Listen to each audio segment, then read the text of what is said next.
Okay, let's talk about roots. All right, we never talk about roots. So why don't we talk about roots? They're really hard to study, right? We know quite a bit about what's going on above ground with plants, but studying roots is really kind of tricky. So we have ways of doing that. Things like rhizotrons, mini rhizotrons. These are ways of looking at roots and understanding them. So we're learning more and more about roots. I think some of the greatest discoveries in plants today are really more about what's going on below ground. We know things that like plants communicate from plant to plant with roots. They can use mycorrhizal. This is nuts. They can use mycorrhizae. So like fungi, right? So there's these symbiotic fungi that colonize the roots. The roots supply the fungi with some, carbohydrates and stuff, and then the fungi basically act as like a root extension. So the fungi will then go out and help with water and nutrient exploration. So pretty cool, right? But that's not all they do. They actually they form the mycorrhizal fungi will form these hyphal networks between plants, and then plants that are vascularly isolated can then start communicating between one another through these hyphal networks. So it's absolutely amazing, the stuff that roots do. This is just stuff that we're just now kind of finding out about them because it's so difficult to study.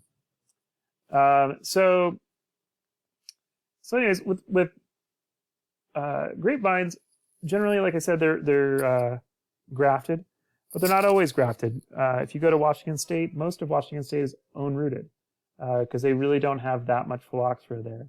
They do have phylloxera there, and it is starting to spread, and there are starting to have issues of vineyards, more vineyards collapsing to phylloxera. That might be a function of climate change because they've gotten away for a very long time without having this issue. Why they haven't had this issue, not entirely clear on that. Some people say it has to do with how cold it is in Washington State, but it's very cold here, and we have a ton of phylloxera, so I don't think it's really that. It may be a function of it being cold and dry. I'm not really clear on that. I don't think anybody's been very clear on why phylloxera has not been a problem there. So yeah, but yeah, in general, like roots serve a few main functions. So often we think of roots as just kind of like, they collect water and nutrients. Yeah, of course they do that. They also, of course, stabilize the plant, keep it upright. They are also massive. They store a ton of carbohydrates and nutrients, right? When a plant wakes up in the springtime at bud break, how does that happen? That always amazed me. The way it does that is it starts breaking down its own starches and then delivering it to the buds. And it's also using its own nutrients that it has, and those things are stored in the permanent structures of these woody perennials. And the roots also produce plant growth regulators. It used to be called plant hormones, but PGRs are very different from like animal hormones, so we don't call them that anymore. So you have two different kinds of roots too. You have fine roots and woody roots, right? The fine roots are what are called the feeder roots, and these are doing the vast majority, probably something like 90% of all the water and nutrient uptake. And all these roots, these feeder roots that are doing the majority of the water and nutrient uptake, are really kind of found in the first foot or two of soil. All right, and that's kind of your most fertile zone in that soil. Now, that's not saying that grapevine roots can't go deep. They certainly can. They can grow up to 100 feet deep. They can get down big rock fissures and stuff and really explore. But honestly, those roots that are going super deep actually aren't really doing a heck of a lot in terms of feeding that grapevine. That grapevine's really getting most of its sustenance from that upper couple feet of soil, right? You might have some big sucker going down real deep. Okay. So this is what a root looks like. I really don't expect you to know all of this stuff.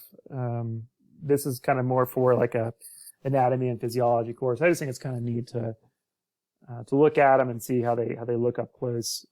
You can see what's here, these root hairs. The root hairs are really what gives you the most kind of surface area of these roots, right? Okay, so yeah, most rootstocks really, like I said, if not all rootstocks are resistant to phylloxera. They're not really resistant, they're tolerant of phylloxera, rather. You can have the same population numbers on rootstock of phylloxera than you would on Vitis vinifera, right? It's just that these rootstocks don't collapse when they get chewed on. They don't like open up big wounds that don't heal quickly and then get disease, okay? A major one, like I said, AXR1 is the one that failed. That's Vitis vinifera by Vitis rupestris, because it has Vitis vinifera in its parentage. Not a great thing, right? Why did we have the AXR1? Probably because it was easy to graft this thing.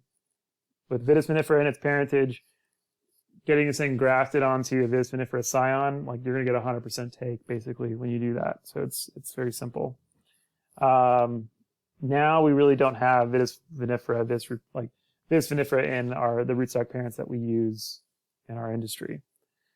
We have seen some failure of 10114. The 10114 is a rupestris by Rhiparia cross.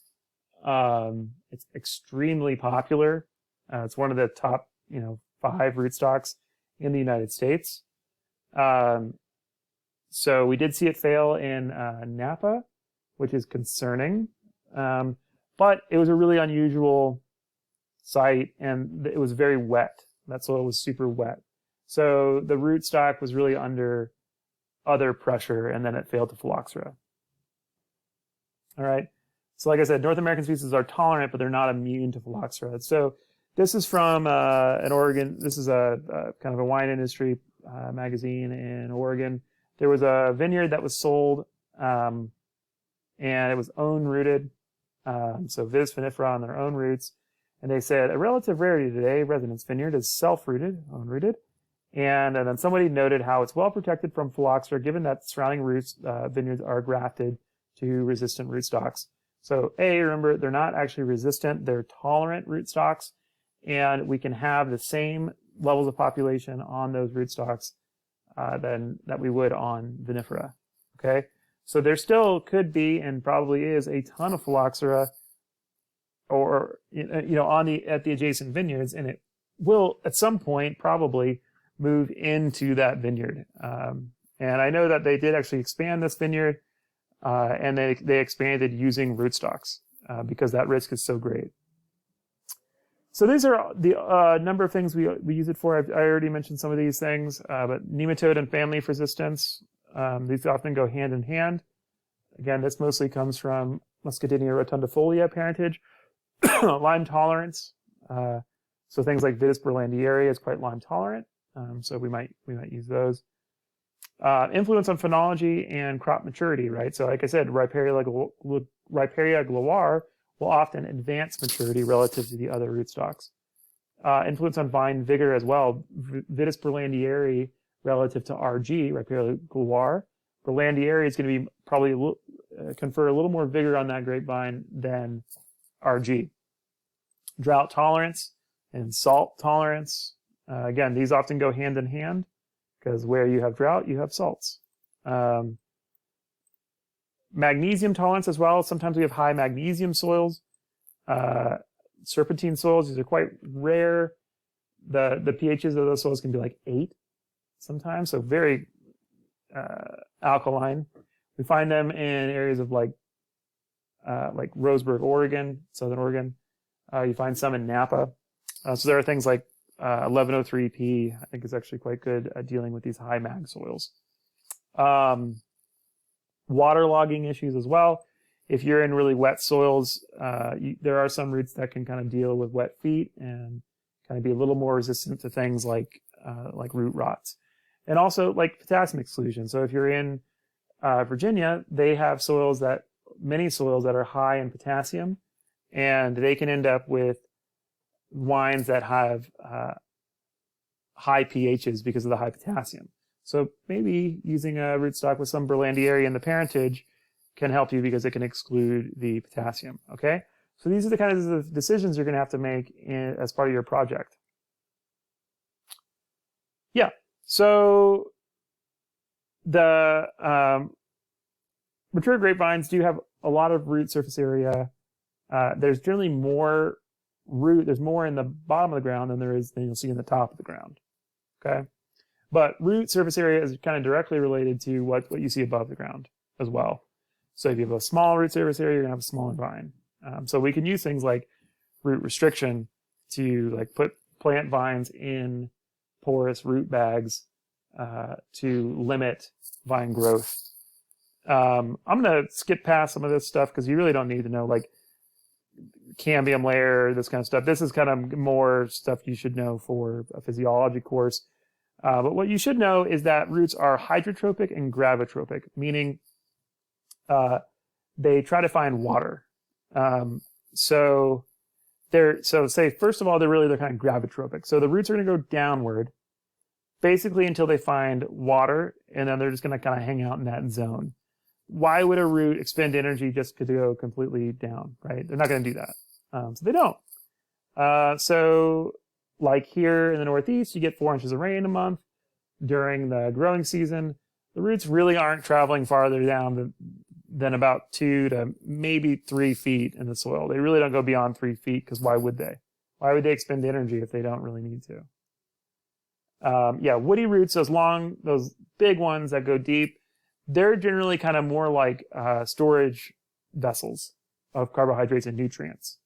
Not really exploring for water and nutrients necessarily. I mean, they do a little bit of uptake, but they're really kind of more like a extension of a trunk, basically. And then, like I said, the fine roots are getting water and nutrients. And then, like I said, most of those roots are in the top kind of 1 to 2 feet of the soil. Okay? And then I'm going to just quickly move past these slides because you honestly don't need to know this. This is more for a physiology course. Now, phloem and xylem, you do need to understand roughly what these are, but remember that xylem conducts water and nutrients like kind of up from the roots. You can think of the xylem as just one continuous tube from the roots to the stomata, basically, right? You have a vapor pressure deficit, and then you're moving up from the soil up into the atmosphere, right? With that, you're carrying the water and the nutrients, and then that's being distributed throughout the plant. And then the phloem, you can kind of think is going downward from the leaves. So the phloem is what's bringing sugars that you're generating from photosynthetic tissues, and then you're loading that up into the phloem, and then dispersing it around the vine wherever you need carbohydrates, but other metabolic products as well, like amino acids. Okay? Simple. So there are 2 big root flushes that occur during the year. You don't always get 2. You generally will get the first one. You'll get one in the springtime, kind of right before bud break. And then there might be one after harvest, but not always. It just depends on the year. So this is what it looks like. A root flush is a big moment of root growth. Okay? So you'll see this is kind of the black line is what kind of the way it used to be modeled, and that's kind of we always thought you get this big root flush right before bloom, and then it kind of tails off, and then right at harvest you get another big flush of roots. The reality is, maybe sometimes. So that's what you're seeing here, those dotted lines. These are actual observations. So sometimes you get them, but it's generally we get a major root flush, at least one around bloomish. And then maybe you get a post-harvest. This is kind of that post-harvest one thing. Okay? Oh, wait, did I say before bud break? I mean, so the root flush happens before bloom, not before bud break. Sorry if I if I mess that up. Okay, so like I said, roots are big. They store a lot of carbs, but so do trunks. Any kind of permanent structure on a grapevine stores a bunch of carbs and nutrients. Okay, and then the grapevine uses those carbs and nutrients from bud break to flowering. And then by flowering, a grapevine has used basically all of its internal reserves of carbohydrates and nutrients. Okay, so this is what here you can see carbohydrate partitioning over time in a grapevine. So you can see from bud break to flowering, you can see carbs diminishing, right? And that's because it's using its own carbohydrate reserves to support spring growth. Then at flowering, the leaves become kind of net exporters of carbohydrates. So it's going to start replenishing its reserves and then building itself back up again as it goes into the winter. And now you can see really it's reached its maxima of carbohydrates. And you have leaf fall here, and it's really replenished its tank, and it's going to use that in the next year, right? You can see here this is veraison. Veraison is when things change color and start to accumulate a lot of sugar. And of course, that's when the fruit really is going to need a ton of carbs. Okay, easy. So yeah, a lot of things can impact carbohydrate assimilation, but things like hot temperatures can lead to less photosynthesis, and as well as things like early season defoliation and heavy crop loads can lead to less carbohydrates over time and less reserves. Okay.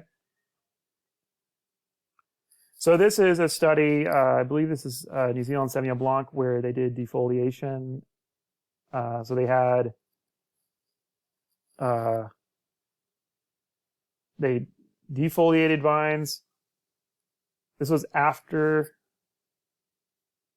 harvest. So after harvest, they defoliated vines. So just to see kind of what happens when you have like a frost that takes the leaves off early, because that happens often in Marlborough. And what happens to things in the next season. Okay, so let's go ahead and let's look at 2011. In 2010, nothing much really happened. Okay, they defoliated, nothing much happened. 2011, you start to see some impacts here, and because it takes a while for these things to really have a major impact. You can see yield diminished. So when they had early defoliation in the next year, they have less yield per grapevine. You can also see things like, here we go, pruning weights. Pruning weights are smaller in the defoliated thing. So when you defoliated the year before, you then made the vines smaller in the next year. That's because you have less carbohydrates going into the winter. All right. So then you have less carbohydrates supporting growth in the spring. So there you go. Makes total sense. So early defoliation is a problem because you need to build up carbohydrate reserves. I'm going to continue to talk about carbohydrate reserves throughout this course, and that's what I'm discussing. Okay. And again, I'm going to move through this. You don't honestly need that for this course because, again, this is kind of more crop physiology stuff. So I'll just kind of pass through this. Stomata, you should remember what stomata are. They're just little holes in leaves. And they're located in the bottom sides of leaves. They're open in the day, closed at the night. They allow for CO2 to go out, or CO2 to go in rather, for photosynthesis. For the carbon, to use to make sugars and stuff, and then oxygen out. Okay, simple. That's all you really need to know. That's how stomata looks. Open during the day, close at night. They also close when plants are under stress.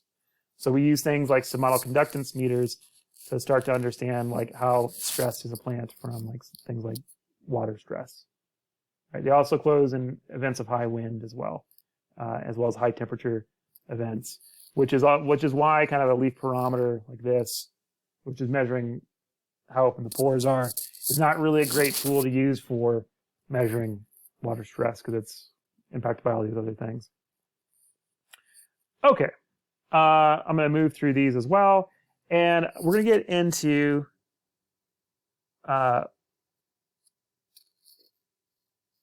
or start talking about buds, flowers, and fruit. I'm gonna go ahead and stop this here, and we'll pick it up on the next one.